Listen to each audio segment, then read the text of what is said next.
Thank you, Annette. That was so lovely getting to hear weaving while listening to the birds and kids making little noises and big smiles. It's lovely. Good morning and welcome to the Humboldt Unitarian Universalist Fellowship, an open-minded, open-hearted spiritual home to everyone who values acceptance for all people and care for all life on earth. I'm Laura Phelan-Shahin and I'm your facilitator today. Pat McCutcheon is homesick, so let's all send her prayers and positive energy for quick healing. Thank you so much for joining us. First, I want to recognize that for over 10,000 years, Indigenous peoples lived sustainably on the lands we now inhabit. As members of this fellowship, we are learning how to live with the truth of their treatment then and to this day, along with the wisdom of their traditional practices and continuing perspectives. As we seek ways to turn our words into actions that make a substantive difference in their lives, we will continue to acknowledge that we dwell on their unceded lands, so we never forget. Let us begin by opening sacred space as we light the chalice with these words from Michael Meade. at critical moments in life of individuals and societies. It is not necessarily the facts that are needed as much as a profound narrative that makes sense of life's conflicts and misunderstandings. When all seems to be falling apart and becoming less rational and more chaotic, it is usually a different story that is needed to make things whole again. Mythic imagination can break the spell of time and open us up to a level of life that remains timeless. Myth is not about what happens in past times. Myth is about what happens to people all of the time. Now, I'm gonna light the chalice now.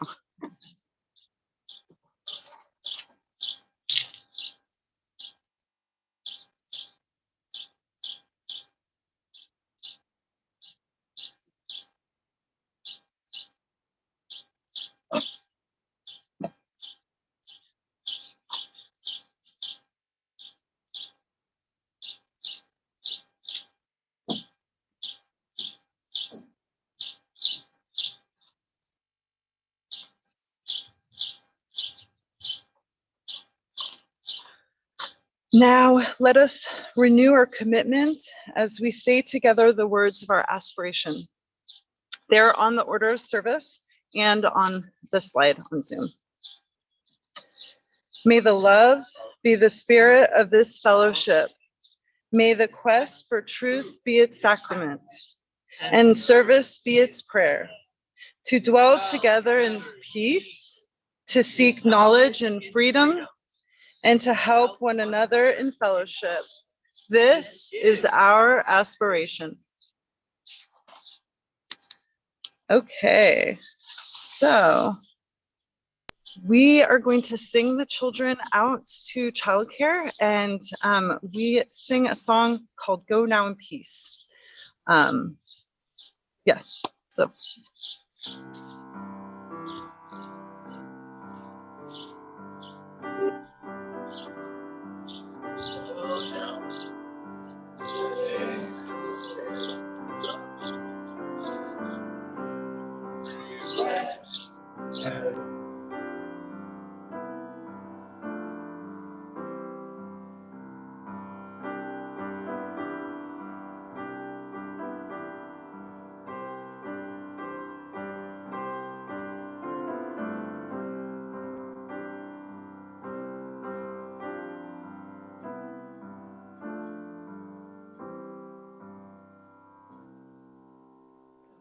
Gets me every single time.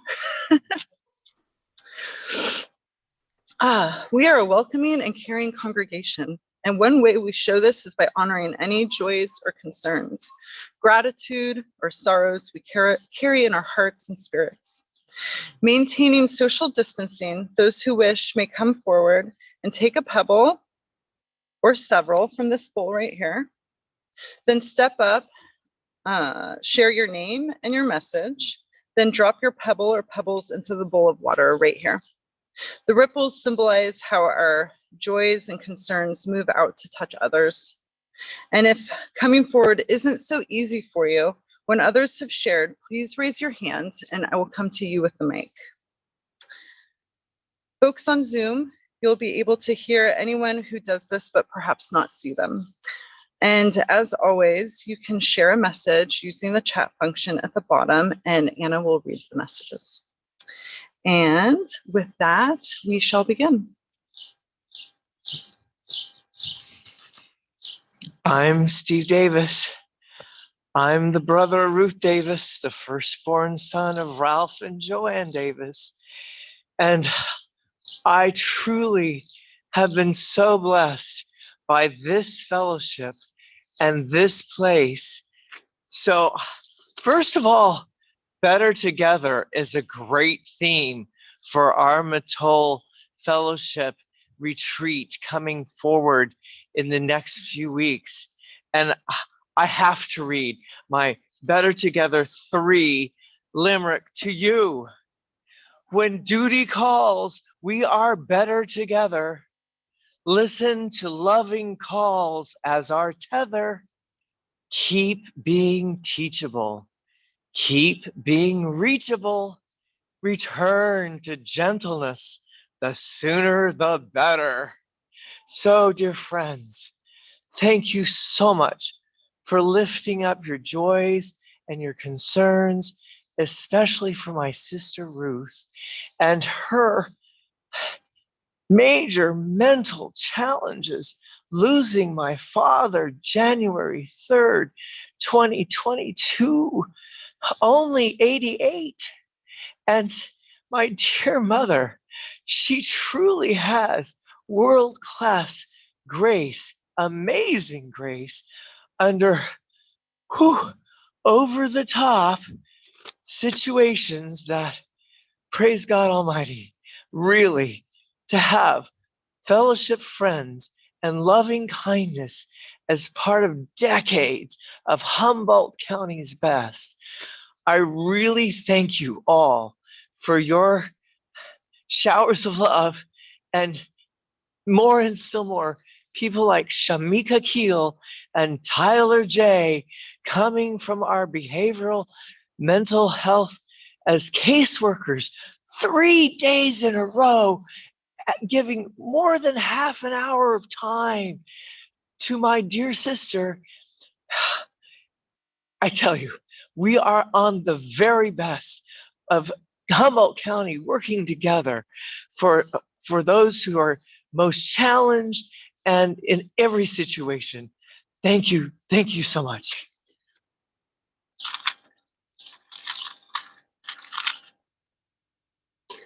Good morning, I'm Chip Sharp, and thank you to Santa Marino for helping yesterday to display the Black Lives Matter and climate action banners in Eureka.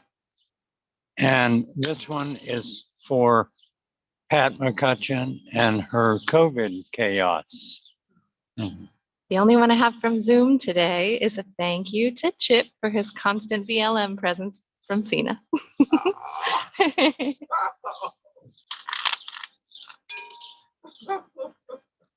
We hold in our care all that has been shared today, and know that some things are so fresh or so fragile that tending them inwardly seems best for now.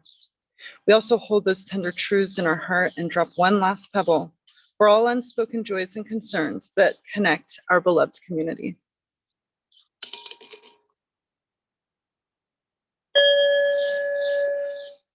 We'll follow our joys and concerns with Annette playing the Offertory by Chee, during which you may contemplate the voice, joys, and concerns.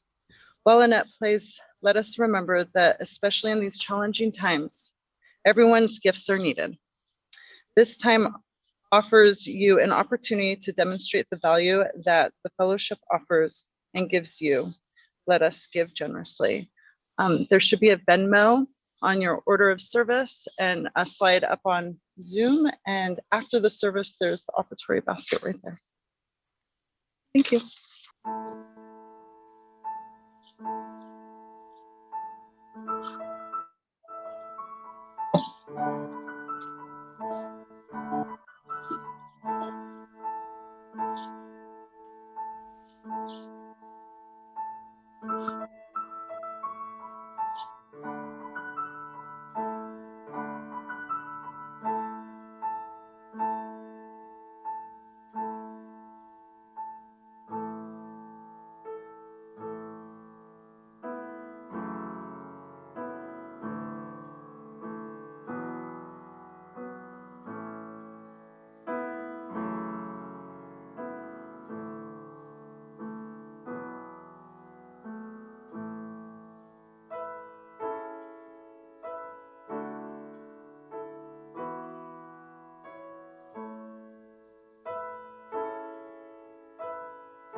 because I'm going to tell you guys a little story. Once upon a time, in a land not too far from here, but a time long, long, long ago, there was a mountain, not unlike these mountains that we have to the east. And in this mountain, on the side of the mountain, there was a cave. Inside the cave sat an old woman. It seemed like she'd been there since the start of time itself. And she sat there in her rocking chair at the front of the cave with her big black dog sleeping cozily a few feet away from her. And back at the back of the cave, there was a giant stew simmering. Now, this woman, she was working on a tapestry. She'd been working on the tapestry forever, it seemed like. A lot of time and patience went into this tapestry. It was the most beautiful tapestry that had ever been created. Imagine the colors involved were the 1,000 green shades of the redwood forest, the deep blue grays of the ocean with an orca flowing through it. If you shook it just right, just caught it by the light just right, the shimmering of peacocks. It was gorgeous. Whew. The old woman was almost done with the tapestry. The thing with the stew was the stew could not take care of itself. It needed to be stirred every once in a while. And it was said if it was not stirred, the seeds, all the seeds of the earth would be scorched. And she heard in the back, she could hear the bubbling. It was time to stir the stew. Oh, she got up. She was feeling good, but she was getting up there in years. Slowly, she walked to the back and she stirred the stew. The great pot started stirring with all her body. Right about that time, in the front of the cave, her big black dog, opened an eye, saw his old woman at the back of the cave, stretched, and slinked over to her chair. With curiosity, he looked at the tapestry. He grabbed the string from the tapestry.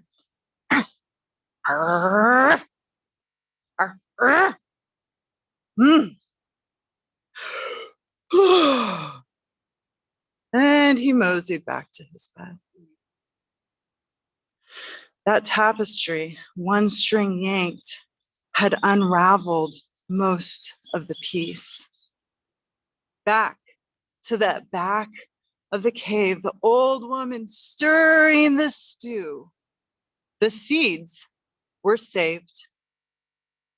She felt satisfied, and she went to start walking back to finish her tapestry. She got a few feet away.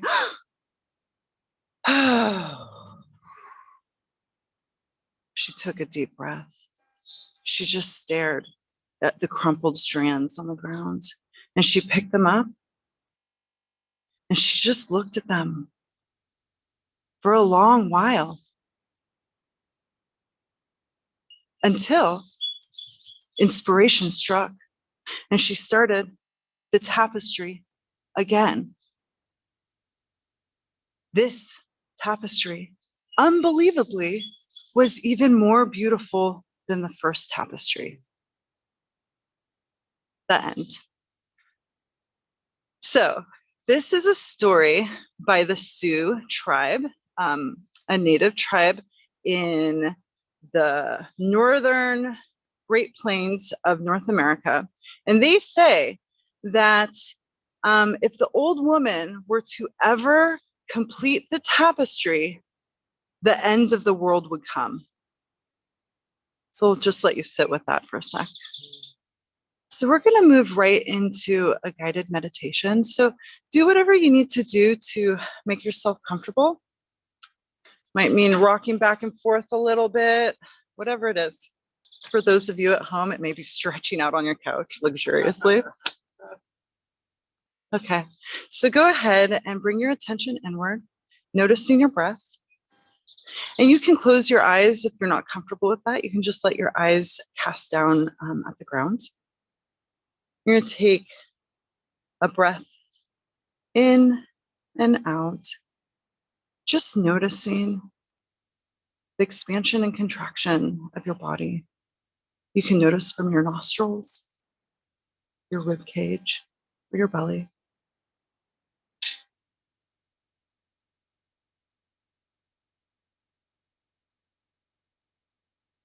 It's okay to get distracted. That's what our brains do. So when that happens, just notice and come on back to the breath. I'd like you to start noticing your breath as you inhale through your nostrils. Allow your breath to exhale through your heart center.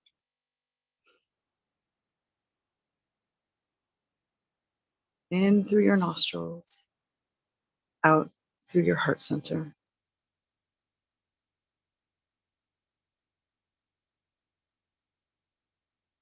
Allow your imagination to wake up. Notice any images, shapes, ideas, colors, or feelings. No need to hold on to them. Just notice.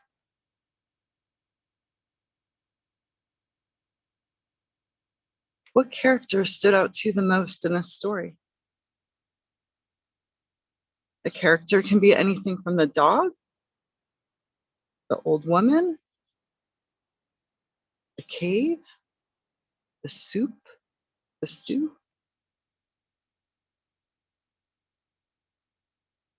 Noticing any feelings that arise.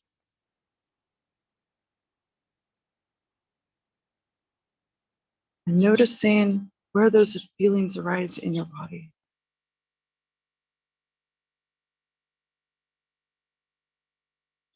No need to reach for feelings or push them away. Just notice what is.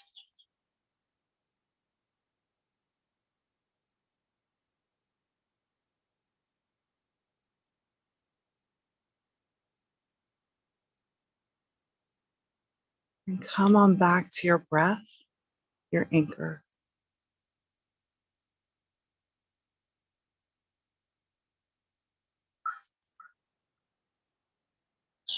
I'd like you to go ahead and wiggle your toes, and then bring your awareness down to the soles of your feet, noticing the connection that your feet have with the earth.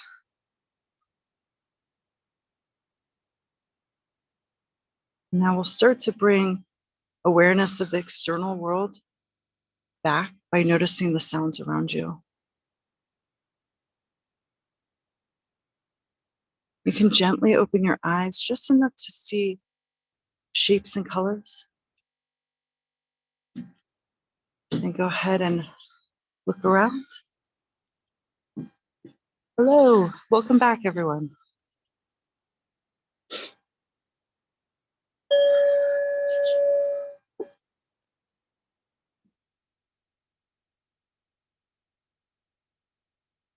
Okay, so we're going to move into discussion groups, but we're going to sing a song first. I'm going to talk about the discussion a little bit first. So after we sing Spirit of Life together, we'll turn towards our groups. And Stephen, maybe you'll join another circle. Yeah. And on Zoom, there'll be breakout rooms. And we'll talk about the role of chaos in our lives. Yes. Is that better? Okay. Oh, I'm sorry you guys missed so much. It was lovely during the meditation. Okay. I highly encourage. So we'll have questions up front on this pad right here and on a Zoom slide. Thank you. Please don't feel like you need to answer every question like you're taking a test. These questions are meant to be a springboard for discussion. Some groups may get to every question. Some of you may get to one question. You may start coming up with questions of your own. It's all okay. This is just inspiration. We have guidelines that we've designed to help support creating a safe container in which everyone will have space to be able to hear, feel heard, and feel respected as we explore different subject matters today, chaos. The main guidelines are as follows. In order for all to hear, be heard, to feel safe and respected, please follow our discussion guidelines outlined below. Please be mindful of time so that everyone has multiple opportunities to share. One person will speak at a time. Please refrain from side conversations or interrupting. Please stay on topic. Avoid giving advice or commenting on what others have shared or having side conversations. Keep these discussions confidential. After the service, feel free to share how the discussion impacted you, but please refrain from repeating what anyone else has said. Thank you for being an integral part of making this service come alive today and helping us all grow. So we will sing Spirit of Life together, which is on the screen and in your order of service. And then we'll get started.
Thank you, everyone. I have a fear of singing in public, so thank you for making that work. Okay. Anytime. As we turn towards our small groups for discussion, please keep in mind the guidelines we went over. I also invite you to think back to the images and feelings that came up for you in the meditation. I'll read the questions out loud, and then please feel free to turn to your small groups and start the discussion. I think we'll probably have about 15 minutes today. I'll check after I read the questions. So question 1, if the big black dog were to show up in your life, how would it? What role does chaos play in your life, in the life of the fellowship? The Sioux people say that if the tapestry were ever to be completed, the world would end. What does this mean to you? Is chaos needed? How and why? All right, have fun. Get deep. Okay, thank you everyone for fantastic, deep and thoughtful conversations. It was really lovely to get to kind of sit in to each one of your groups. Okay, so we will now transition to extinguishing the chalice. In the words of Carl Jung, in all chaos, there is a cosmos. In all disorder, a secret order.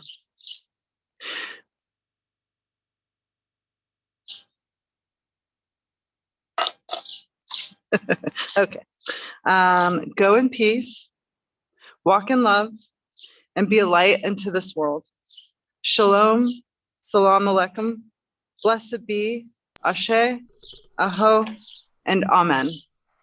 Annette will now play us out, Go Now in Peace. And if there's a volunteer that wants to come and sing it, because I'll step aside.